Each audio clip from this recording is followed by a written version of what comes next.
Hello friends, home science LT grade का exam 2018 में हुआ था, तो उसके क्वेश्चन आंसर हम आपको सॉल्व कराएंगे। ये सारे क्वेश्चन जो है इम्पॉर्टेंट हैं, तो प्लीज़ इस वीडियो को लास्ट तक देखें और वीडियो को लाइक और चैनल को सब्सक्राइब करना ना भूलें, जिससे मेरे चैनल की सारी अपडेट आपको मिलती रहे। तो चलिए स्टार्ट करते हैं एलटी ग्रेड के क्वेश्चन आंसर। 31 क्वेश्चन है, निम्न में से कौन सा बैक्टीरिया क्षारीय पीएच में वृद्धि करता है?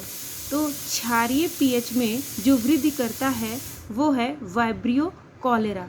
वाइब्रियो कॉलेरा जो है वो क्षारीय माध्यम में वृद्धि करता है। 32 क्वेश्चन है, अपोषणीय पदार्थ जो भोज्य पदार्थों में उद्देश्यपूर्ण ढंग से मिलाए जाते हैं उन्हें हम क्या कहते हैं? उन्हें हम फूड एडिटिव कहते हैं, जो उद्देश्यपूर्ण ढंग से मिलाए जाते हैं अपोषणीय पदार्थ।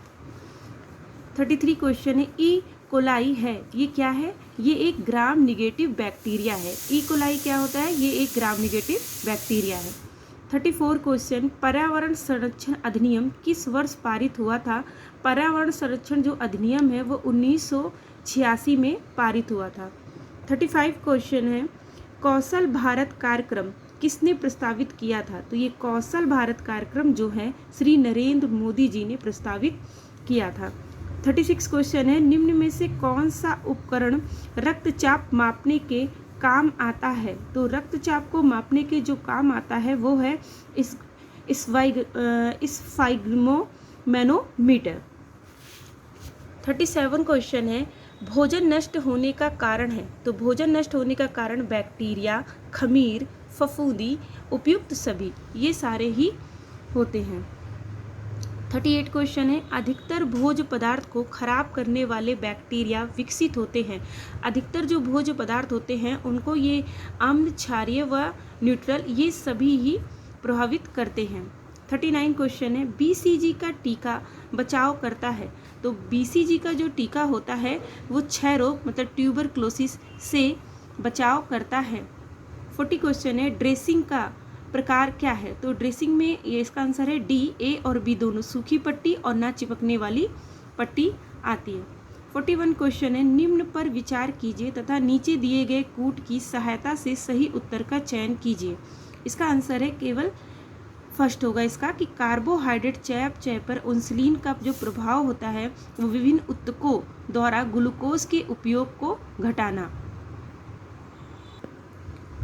42 क्वेश्चन है, सूची 1 को सूची 2 से सुमेलित कीजिए व नीचे दिए गए कूट का प्रयोग करके सही उत्तर बताइए। तो इसका क्या है, मूल्य किसने दिया था? मूल्य जो है वो पार्कर ने दिया था।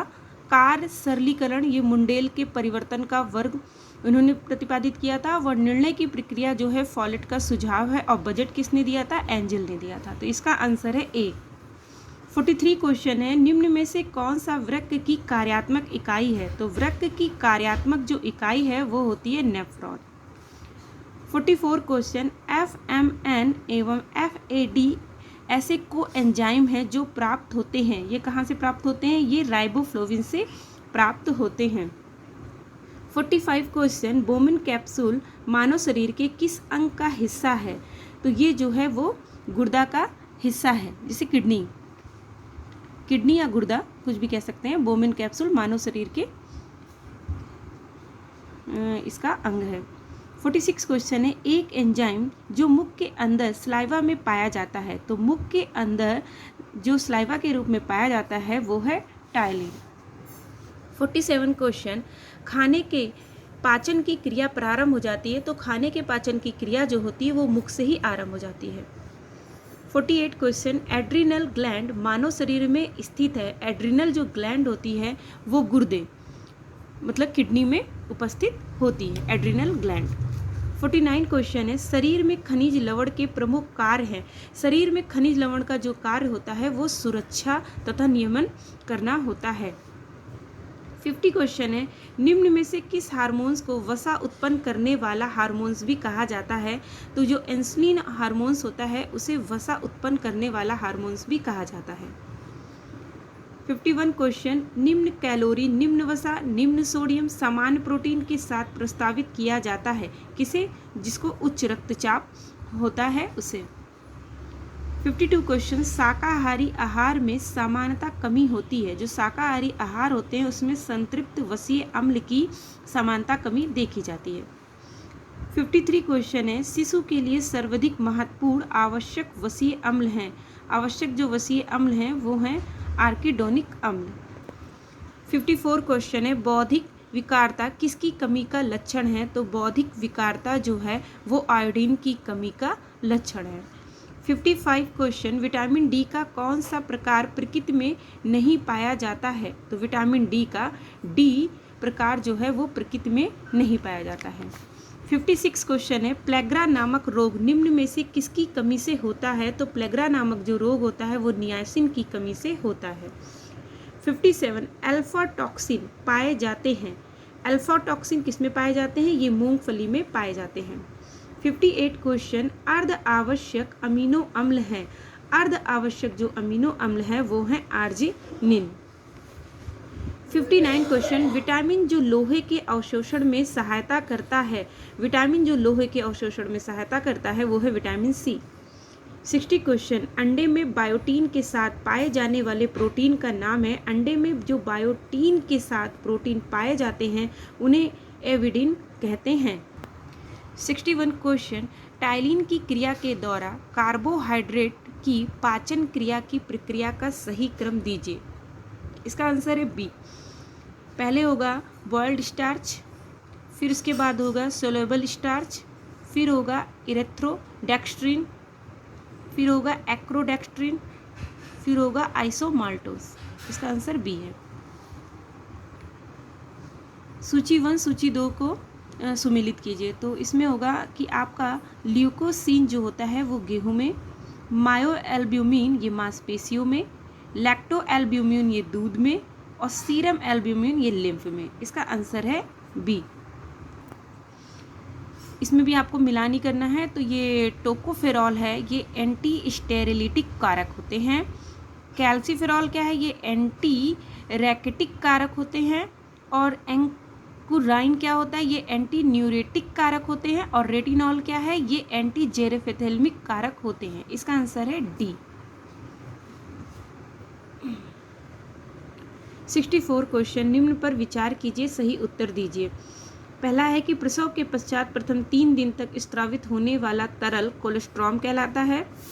सेकंड है, इसमें प्रोटीन की उच्च मात्रा होने के कारण ये ग्लोब्यूमिन की उपस्थिति होती है। तो इसके आंसर है 2। ये दोनों ही बातें सही हैं।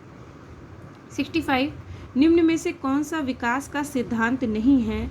तो इसका आंसर है बी। ये पहला और ये तीसरा ये विकास के सिद्धांत नहीं है। बाकी निम्न में से कौन सा विकास का सिद्धांत नहीं है, बाकी सब विकास के सिद्धांत हैं। जैसे विकास की विभिन्न अवस्थाएं होती हैं, सही है। और विकास एक निश्चित क्रम में अग्रसर होता है, ये भी सही है। विकास परिवर्तन का क्रम है, ये भी सही है। लेकिन ये फर्स्ट और थर्ड इसका आंसर नहीं है। खेल के पुनरावृत्ति के सिद्धांत के प्रवर्तक थे। खेल के पुनरावृत्ति के जो सिद्धांत के प्रवर्तक हैं वो हैं स्टैनले हॉल। 67, मेडुला की उपस्थिति किसकी विशेषता है। मेडुला की उपस्थिति जो है वो ऊनी रेशों की विशेषता है। 68 क्वेश्चन है, इसमें इसका मिलान करना है और इसका आंसर है ए। ए का होगा तीसरा। अवशोषकता किसमें होती है, जिसमें छिद्रों के द्वारा द्रव को आकर्षित एवं ग्रहण करना, ये अवशोषकता कहलाती है। बी का है चौथा। तो ये क्या, इलास्टिसिटी रिकवरी क्या कहलाता है, ये है खिंचाव व तनाव ग्रहण करने के पश्चात अपनी मूल लंबाई में वापस आ जाना। प्रतिस्कंदता क्या होता है, प्रतिस्कंदता में क्या होता है कि ये अत्यधिक दबाव के पश्चात अपने मूल आयतन में वापस आ जाते हैं। जहाँ पर आयतन है वो उसका प्रतिस्कंदता होगा। एंड डी का है लचीलापन। लचीलापन का क्या मतलब होता है कि वो बिना टूटे हुए मुड़ना, उसे लचीलापन कहेंगे। 69 क्वेश्चन, कपास के रेशे के उत्पादन का सही क्रम दीजिए। तो कपास के रेशे के उत्पादन का सही क्रम है ये बी। पहले होगा खेती करना, फिर होगा खोलना एवं आपस में मिलाना, फिर बिनौले निकालना व गांठ को बांधना, इसके बाद होगा इसका धुनना, फिर होगा इसका कंघी करना, फिर है पूनी बनाना, फिर है कताई करना, सबसे लास्ट में कताई करना है। 70 क्वेश्चन है, वस्त्र उपयोगी रेशे के आपस में सटने की क्षमता के गुण में कौन से कारक योगदान देते हैं? तो इसमें केवल रेशे की जो सूक्ष्मता होती है एवं सतह की जो प्रकृति होती है वही उनको सटने की क्षमता के गुण प्रदान करती हैं। तो ये पहला होगा इसका आंसर, ये ए। 71 क्वेश्चन है, वस्त्र निर्माण की अवस्थाओं को क्रम से लिखिए। इसका आंसर है ए। सबसे पहले यहाँ पर होगा, यहाँ से आप देखते हैं कि पहले होगा कार्डिंग, फिर होगा कॉम्बिंग, फिर ड्राइंग आउट, फिर इसमें होगा आपका रोविंग, फिर होगा स्पिनिंग। 72 क्वेश्चन है, रेशे का वह गुण जिसमें रेशे को दबाने के पश्चात छोड़ देने पर वह पुनः अपना पूर्व आयतन प्राप्त कर लेता है, क्या कहलाता है? तो जहाँ पर आयतन होगा वहाँ पर इसका मतलब होता है कि चाहे आप रेजिलेंसी या प्रतिस्कंदता कह सकते हैं। 73 क्वेश्चन है, अपहोल्स्ट्री का उपयोग किया जाता है। इसका उपयोग कहाँ किया जाता है? फर्नीचर को ढकने में किया जाता है। अब की बार का जो एग्जाम था टीजीटी, उसमें ये क्वेश्चन आया हुआ है। 74 है, विरंजक जो जैवल वाटर भी कहलाता है, वो क्या कहलाता है? वो सोडियम हाइपोक्लोराइड जो है वो जैवल वाटर भी कहलाता है, चाहे आप इसे सोडियम हाइपोक्लोराइड कहिए चाहे जैवल वाटर। 75 है, अधिक ऐंठन युक्त धागे में ऐंठन की संख्या होती है। कितनी ऐंठन की, मतलब कितने धागे इसमें यूज़ किए जाते हैं? इसमें 7 से 12 ऐंठन प्रति इंच जो है इसका आंसर होगा। 76 है, जेस्टेशनल डायबिटीज़ किसको मतलब हो जाती है? तो किस व्यक्ति को होती है? तो वो गर्भावस्था में होती है, जेस्टेशनल डायबिटीज़। 77 है, निम्न में से कौन सी यांत्रिक परिसज्जा नहीं है? तो ये सिक्रोनाइजिंग जो होती है ये जो है आपकी यांत्रिक परिसज्जा नहीं। इसका आंसर हो जाएगा सिंक्रोनाइजिंग जो होती है परिसज्जा, वो यांत्रिक परिसज्जा नहीं है। बाकी ये तीनों जो है यांत्रिक परिसज्जा हैं। 78 का है, उपभोक्ता संरक्षण अधिनियम पारित हुआ था। तो उपभोक्ता संरक्षण अधिनियम जो है 24 दिसंबर 1986 को पारित हुआ था। 79 क्वेश्चन है, सिलाई के धागे का गुण होना चाहिए। सिलाई के जो धागे का गुण है वो कैसा होना चाहिए? वो एक्सटेंसिबिलिटी उनमें होनी चाहिए, एक्सटेंसिबिलिटी के गुण इसमें होना चाहिए। 80 है, शरीर का नाप लेकर विकसित किया गया पैटर्न है। शरीर का जो नाप लेकर विकसित किया गया पैटर्न है वो है ड्राफ्टिंग। 81 है, एक सादी पोशाक जिस पर कोई बाहरी सजावट ना हो। एक सादी पोशाक हो जिस पर कोई बाहर सजावट ना हो तो उसे हम कहते हैं रचनात्मक नमूना या स्ट्रक्चरल डिजाइन कहते हैं। 82 का है, कार्बोनाइजिंग है। कार्बोनाइजिंग क्या है? या एक फिनिशिंग प्रोसेस है। कार्बोनाइजिंग क्या है? या एक फिनिशिंग प्रोसेस है। 83 है, बैठने और खड़े होने की स्थिति में शरीर का संतुलन बनाने के लिए आवश्यक मांसपेशियां हैं। तो कौन सी मांसपेशियां हैं जो हमें बैठने और खड़े होने में समय मदद करती है? उसे हम लोग कंकाल मांसपेशियां कहते हैं। हेल्पलाइन नंबर शब्द का प्रयोग किया जाता है। हेल्पलाइन नंबर शब्द का जो प्रयोग होता है वो मियोसिस में किया जाता है। 85 क्वेश्चन, रक्त कोशिकाएं जो मोनोसाइट से छोटी होती हैं और जिसमें बड़ा केंद्रक पाया जाता है वो क्या है? वो है बेसोफिल। 86 है, रोसार्क इंक ब्लॉट जो टेस्ट है वो एक क्या है? वो एक प्रक्षेपण तकनीक है। 87 है, शोध की रूपरेखा जो आसान एवं अस्पष्ट होती है वो कौन होती है? वो क्या कहलाती है? वो वर्णनात्मक शोध रूपरेखा कहलाती है जो कि आसान होती है और अस्पष्ट होती है। 88 क्वेश्चन, निदर्शन जो संभाविता निदर्शन रूपरेखा के अंतर्गत आता है उसे वो क्या कहलाता है? उसे हम लोग सुदाय निदर्शन कहते हैं या क्लस्टर सैंपलिंग या सुदाय निदर्शन कहते हैं। 89, परिकल्पना जो दो चर में अनुमानित संबंध नहीं बताती है क्या कहलाती है? दो चरों में अनुमानित संबंध नहीं बताती है वो क्या कहलाती है? वो कहलाती है द्विपुच्छीय परिकल्पना। 90 है, स्केल जिसे सेमेटेड स्केल भी कहते हैं उसे क्या कहते हैं? सिमेटेड स्केल भी कहते हैं। लिकल्ट स्केल को हम लोग सेमेटेड स्केल भी कहते हैं। 91 क्वेश्चन है, भवन निर्माण नक्शा जो 1:1000 माप पर तैयार किया जाता है कहलाता है? वो भूदृश्य योजना कहलाता है। 92 का है, जब हड्डी 3 या अधिक टुकड़ों में टूटी हो तो क्या कहलाती है? जब वो 3 या उससे अधिक टुकड़ों में टूटी होती है तो वो बहुखंड अस्थिभंग कहलाती है। और जटिल अस्थिभंग में क्या होता है कि जब हड्डियाँ टूटती हैं तो वो दूसरे जो कोमल अंग होते हैं उनमें जाके धंस जाती हैं, तो वो जटिल कहलाती हैं। और बहुखंड में क्या होता है कि जब हड्डियाँ 3 या हड्डी उससे ज़्यादा टुकड़े हो जाते हैं तो वो बहुखंड अस्थिभंग कहलाते हैं। सबसे अधिक मजबूत रेशा है, सबसे अधिक मजबूत रेशा जो है वो है नायलॉन। 95 क्वेश्चन, जब चावल अधिक पानी में उबाला जाता है तथा पानी पसाया जाता है तब नुकसान क्या होता है? तो उसमें विटामिन बी कॉम्प्लेक्स का नुकसान हो जाता है। जब चावल अधिक पानी में उबाला जाता है तो विटामिन बी कॉम्प्लेक्स का नुकसान होता है। 96, एक रजोनिवृत्त महिला के लिए कैल्शियम की आरडीए होती है। कितनी कैल्शियम की इनको आरडीए होती है? उनको 900 मिलीग्राम प्रतिदिन की जो है आवश्यकता होती है। 97 है, गर्भावस्था के दौरान कौन सा हार्मोन जीआईटी के अमाशय की पेशियों की कार्यशीलता को कम करता है? तो ये प्रोजेस्टेरॉन जो हार्मोन्स होता है ये अमाशय की पेशियों की क्रियाशीलता को कम करता है। 98 है, सूक्ष्म अणु जो शरीर में बहुत जल्दी अवशोषित होता है वो क्या कहलाता है? सूक्ष्म अणु होता है और जो बहुत ही जल्दी अवशोषित होता है उसे मोनोसैकेराइड कहते हैं। ये बहुत ही जल्दी अवशोषित होता है। 99 क्वेश्चन है, पीईएम का प्रथम सूचक है। पीईएम का प्रथम सूचक है आय अनुसार वजन कम होना। आयु के अनुसार अगर वजन कम है तो वो पीईएम का प्रथम सूचकांक माना जाता है। 100 क्वेश्चन है, गतिशील संतुलन से तात्पर्य है। गतिशील संतुलन से तात्पर्य होता है कि प्रोटीन और ऊर्जा के अनुपात का। 101 क्वेश्चन है, अर्ध आवश्यक अमीनो अम्ल। अर्ध आवश्यक अमीनो अम्ल है आर्जिनिन। 102 क्वेश्चन है, बुने हुए कपड़ों में पाया जाने वाला लंबता परस्पर संबंधित लूप को निम्न में से किससे संदर्भित किया जाता है? तो ये क्या है? ताना है। लंबवत मतलब कि अगर लेंथ वाइज बात की जाती है तो वो ताना होता है, और अगर उसकी वेफ्ट की बात की जाती है तो वो वाना होता है।